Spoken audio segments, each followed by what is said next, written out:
अपना दूल्हा के देखनी कहना अपना दूल्हा के समाचार हो का कहिए सखी का भइल बा ए सखी शादी त एक साथ में भई बेकर हां तहार मरद त सुनने के बड़ा निमन मिला ए सखी हमार मर्द तो बहुत सुंदर मिलल बा हमार त लबन युद्ध के लटक जाता अरे मैयो रे मैयो का बताई उ जब पी के आवता तबे डरामा करता रहल नहीं खा जात हमरा से ए तो नहीं करता रह सको ए आगे देखा त सखी यही से नु कहता रे बाप रे ए मत रो ये हवे ये आज मार के पच पच फर बे अरे की का कही सखी हो ससुरा के कामी बड़ा दुख बा तोर भोकरे पिया कर हो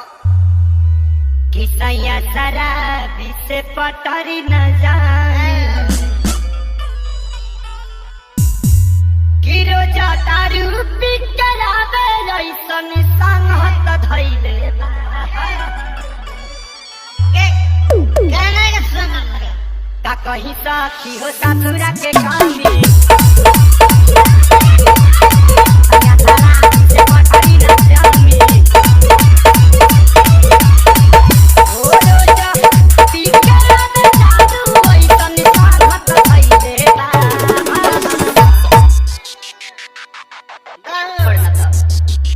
छोड़ दो पिएंगे और पी के मरेंगे किलो दारू पी के जावे जैसन साहत धइले बा तो सैया पाऊ जबी के पाए में कोई